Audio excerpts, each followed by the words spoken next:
네, 레스카페 화가 열전에 오신 분들 환영합니다. 오늘은 그 미술사에서는 그렇게 잘 알려지지 않은 화가를 소개하고자 합니다. 프랑스의 아실 로제라는 화가인데요. 그가 뭐 차지하는 비중 그렇게 크지는 않지만은 이 무렵이면은 그의 작품이 보고 싶어집니다. 길을 따라서 오는 계절들을 아주 멋지게 따뜻하게 표현을 했죠. 사실 미술사에서 큰 비중을 차지하는 화가보다는 그렇지 않은 화가가 훨씬 더 많습니다. 예를 들면은 밤하늘에 뭐 반짝거리는 별 많지요. 근데 큰 별도 있지만은 잘 보이지 않는 별도 있습니다. 그 밤하늘이 예쁜 것은 그런 빈 공간을 보이지 않는 아주 희미하게 빛나는 별들이 채우고 있기 때문일 겁니다. 자, 오늘 그런 별 같은 화가 아실 로제, 그의 삶과 작품 만나러 가시겠습니다. 아실 로제는 프랑스 오드에서 그 부유한 농부의 아들로 태어났습니다. 그리고 얼마 후 카르카손 근처의 그 카이오로 이사를 가서 그곳에서 성장을 했는데, 로제는 생애의 대부분을 그곳에서 보내게 됩니다. 1878년 그의 부모는 그를 약사로 만들기 위해서 툴루즈에 있는 약국의 견습생으로 이제 그를 보내지만, 그는 툴루즈 미술학교에 입학을 하게 되지요. 그러니까 기록에는 그가 약사 인턴십도 마쳤다고 하니까 미술 공부와 약학 공부 모두 다 한 것이라고 생각이 됩니다. 만약에 아실 로제가 화가가 되지 않았었다면은 어쩌면 약사가 될 수도 있었겠다, 이런 생각이 듭니다. 3년 뒤인 1881년 아실 로제는 파리로 자리를 옮깁니다. 아몬드 나무꽃이 피어있는 길이라는 작품입니다. 봄이 눈부신 이유는 햇살보다도 하늘을 향해 불을 밝힌 그 꽃들 때문일 겁니다.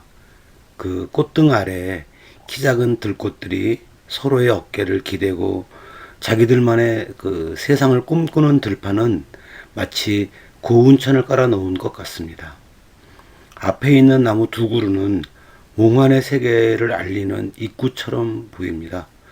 혹시라도 아직 내려놓지 못한 무채색의 마음이 있다면 나무 밑에 내려놓고 들판을 향해 걸어가 보라고 말하는 것 같습니다. 파리에 도착한 아실 로제는 에콜 데 보자르에 입학, 신고전주의 화풍의 대가 알렉상드르 까바넬로부터 지도를 받습니다. 까바넬은 그 비너스의 탄생이라는 작품을 1863년 살롱전에 출품을 해서 엄청난 성공을 거두었죠. 나폴레옹 3세가 이 작품을 개인적으로 구입하고 이제 그는 그의 에콜 데 보자르의 교수가 되었으니까 이 작품의 힘을 알 수가 있습니다. 비너스의 탄생이라는 작품을 볼 때마다 그 좀 이상한 눈을 뜨고 있는 천사들, 비너스, 참 재밌다는 생각이 들죠. 호수 가장자리라는 작품입니다. 툭툭 던져놓은 자국들이 이제 꽃이 되고 물이 되고 하늘이 되었습니다. 그림 속에 자리 잡은 파란색이 참 신선합니다. 호수를 내려다보는 나무들 모두가 파랗습니다. 가지 끝마다 잎을 열기 위해서 물을 길어 올리는 모습들이죠. 그림 속 풍경들은 모두 같은 정도의 떨림으로 묘사되고 있습니다. 봄은 모든 것이 흐릿하지만 서로 모여 조화롭게 보이는 때이기도 하지요. 그 느낌입니다. 파리에 머무는 동안 이제 군복무도 끝내고 미술 공부를 하던 아실 로제는 대단한 사건을 목격합니다. 로제가 파리에 머무는 동안 파리에서는 이제 미술 작품들에 대한 많은 논란이 있었는데, 그중 하나는 1886년에 전시된 전묘법 화가 조르주 세라의 작품 그랑자트 섬의 일요일 오후에 라는 작품에 대한 것도 있었어요. 그 인상파 기법에서 한 발 더 나간 세라는 이제 가까이에서 보면 서로 다른 색을 가진 그런 점들의 연속이지만 멀리서 보면 색상 전체가 그 감상자의 시각 속에서 자연스럽게 섞여 보이게 되고, 결과적으로는 아주 색다른 화면 효과를 나타내게 하는 그런 전묘법을 선보였지요. 그 당시 평단의 평가는 경악 그 자체였었습니다. 강따라 산책이라는 작품입니다. 그러니까 이 작품은 쇠라의 기법을 보고 아실로제가 그린 작품이죠. 그러니까 그런데 쇠라와는 좀 달리 마치 타일 조각을 연상케 하는 그런 기법으로 그렸는데요. 그 쇠라의 것과는 확실하게 다릅니다. 그러니까 이후 아실로제의 작품과 비교해 보면 아마 그만의 기법으로 넘어가는 어떤 과도기의 성격을 보여주고 있다, 이렇게 보여집니다. 아실로제는 1888년 이제 고향 근처인 카르카손으로 되돌아갑니다. 이때부터 아실로제는 자신만의 전묘법으로 작품을 제작합니다. 그가 에꼴데 보자르에서 스승으로 배웠던 기법, 조언, 이런 것들은 아예 무시해 버렸죠. 그렇다고 그가 급진적인 전묘법에 모든 것을 건 것은 아니었었습니다. 이제 고향으로 온 로제는 처음에는 이제 풍경화를 그렸지만 풍속화와 정물화 분야로 점차 그 작품의 그 범위를 넓혀갑니다. 꽃과 과일이라는 작품인데요. 전묘법의 흔적이 남아있는 아실로제의 작품이죠.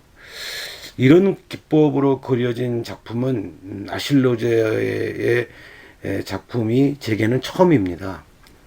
마치 그 자수를 놓은 듯한 묘사 방법이 조금 낯설기도 하지만 한편으로는 또 다른 매력으로 좀 다가옵니다.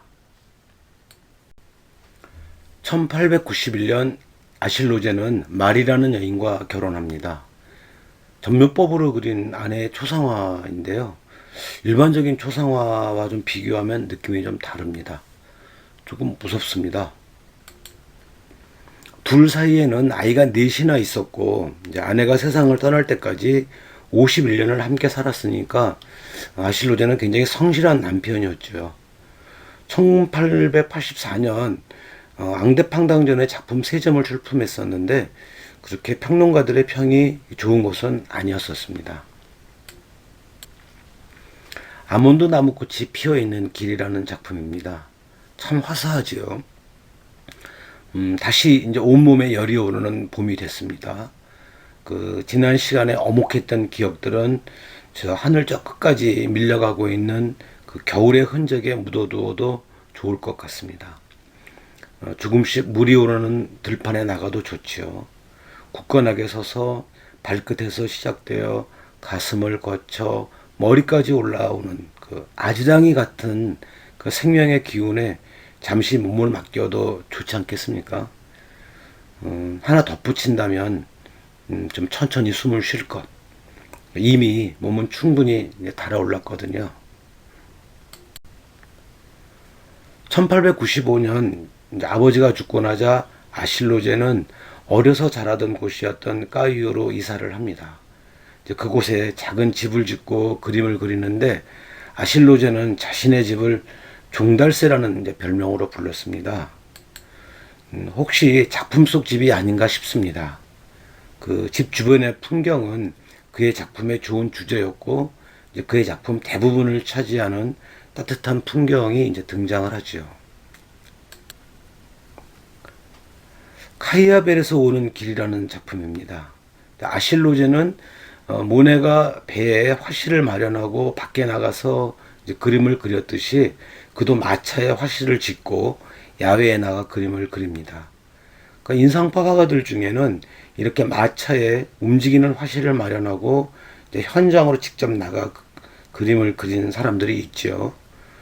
근데 이 작품의 제목을 제가 제대로 쓴 것인지는 좀 알 수가 없습니다. 카이아벨은 까이유 근처의 마을인 것은 제가 지도에서 확인했는데 그 앞에 단어의 뜻은 도저히 알 수가 없군요. 그림 속으로 한번 들어가 보겠습니다. 이제 밝은 햇빛이 내려앉아 이렇게 하얗게 빛나고 있는 길이 가로수 사이로 지금 사라지고 있죠.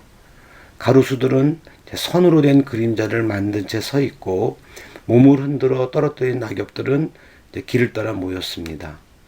그러니까 명징한 그 풍경이 봄에 그것과 구별되는 것을 보면 화면 속 풍경은 가을이겠죠. 절대 서두르지 말 것, 그리고 가능하면 천천히 걸을 것. 길은 우리한테 그렇게 말을 하고 있는 것 같습니다. 아실 로제에 대한 그 평론가들의 평판은 우호적이진 않았습니다. 그래서 가난했던 그를 도와준 것은 그의 친구들이었죠.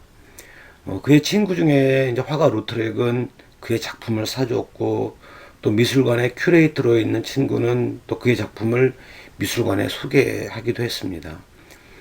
그림 수집상의 비서로 있던 친구도 아주 적극적으로 나서고 그랬었는데, 근데 이런 것들을 보면 아실 로제의 그 인간관계는 아주 훌륭했던 것 같습니다. 그러니까 이럴 때 보면 먼저 사람이 되어야 한다라는 그 어른들의 그 말씀이 맞지요. 이 카이오 근처의 들판의 길 이런 작품을 보면은요, 봄은 길을 따라오는 것이 분명합니다. 혹시라도 삶이 눈물겨울 때는 이제 봄길 걸어보는 것도 저는 추천하고 싶습니다. 이렇게 잘 다듬어진 길보다는 한 발만 옆으로 옮겨도 어린 풀잎들과 들꽃을 만날 수 있는 길이라면 더욱 좋겠죠.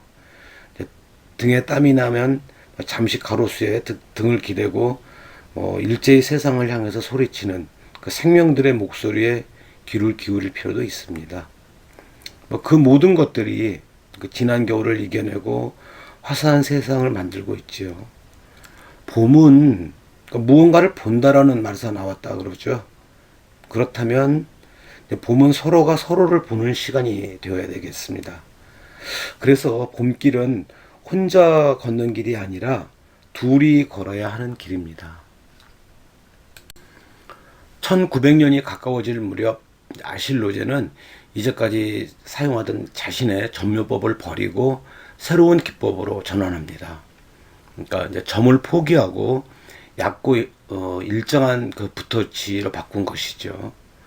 1900년 파리 살롱전에 작품을 출품했지만 낙선합니다. 이후 아실 로제는 살롱전 출품에 대한 꿈을 접습니다.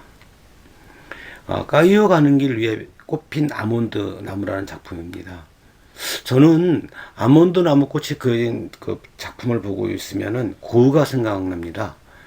고흐도 생을 접기 1년 전에 아르레서 머물 때였죠. 아몬드 나무를 그리기 시작했었습니다. 동생 테오의 아들 빈센트가 태어난 것을 축하해서 선물로 그려준 작품도 꽃피는 아몬드 나무였습니다. 남부 프랑스의 맑은 햇빛 아래 눈을 아리게 하는 그 아몬드 나무 꽃을 보면 세상이 어찌 되었던 건 살아볼 만한 곳이라는 생각이 들 법하죠. 생각해 보면 이제 봄은 삶에 힘을 더해주는 시간입니다. 1905년 무렵 아실 로제는 두꺼운 붓질과 이제 물감을 찍듯이 바르는 임파스도 기법으로 다시 한번 자신의 화풍을 바꾸면서 인상주의 본연의 기법으로 돌아갑니다. 스승으로부터는 신고전주의 화풍을, 또 쇠라로부터는 점묘법의 기법을 배우고 마침내 인상주의에 정착하는 로제를 보면 화가는 끝없이 자신에게 어울리는 표현 방법을 찾아서 길을 떠나는 사람들, 그런 느낌이 듭니다. 정류장이라는 작품이죠. 길이 꺾이는 곳, 건물이 서 있습니다. 길을 오가는 사람들이 잠시 머물거나 지나가는 마차가 정차하는 곳인가 봅니다. 인적이 없는 들판, 키 큰 삼나무들이 오후에 햇빛을 받고 있고 세상은 고요하기 이를 데가 없습니다. 푸른 하늘에 작은 흰 점들은 뭘까요? 대낮에 별이 떠 있을 리는 없고 혹시 바람에 하늘을 떠가는 꽃잎들일까요? 나도 모르게 좀 귀를 기울이게 됩니다. 1907년 아실 로제는 파리에서 첫 개인전을 개최합니다. 1930년까지 총 7번에 걸쳐 개인 전시회가 열리는데요. 그의 작품에는 그 남부 프랑스의 밝은 빛이 가득 담겼지요. 1942년 아내 마리가 세상을 떠나고 2년 뒤 아실로제는 83살의 나이로 세상을 떠납니다. 카이오 가는 길이라는 작품입니다. 가로수 단풍이 이제 붉게 변하기 시작을 했습니다. 아직 초록의 잎을 달고 있는 아이들도 있지만 가장 앞에 서 있는 나무는 성격이 급한 탓인지 붉게 변했고, 또 떨어진 잎들은 길 위에 한 계절의 끝을 알리는 흔적으로 좀 남았습니다. 느낌이지만 아주 맑고 신선한 바람이 부드럽게 불 것 같습니다. 집으로 가는 길이 늘 이런 길이었으면 좋겠습니다. 할 수만 있다면, 또 기회가 된다면 저도 언젠가는 꼭 카이오 가는 길을 천천히 걸어보고 싶습니다. 아실로제의 작품을 보다가 이런 생각이 들었습니다. 계절은 길을 타고 오는 게 맞죠? 네, 아실로제 이야기가 끝이 났습니다. 어떻게 보셨는지 궁금합니다. 이제 조금씩 봄이 오고 있죠. 몇 번의 추위가 더 있을지는 모르겠습니다만은 그 봄을 이렇게 그림을 통해서 먼저 만나보는 것, 그림이 또 우리에게 주는 큰 매력 중에 하나가 아닐까 싶습니다. 아실로제 이야기 함께 해주셔서 감사합니다. 내용이 마음에 드셨다면 구독, 좋아요 눌러주세요.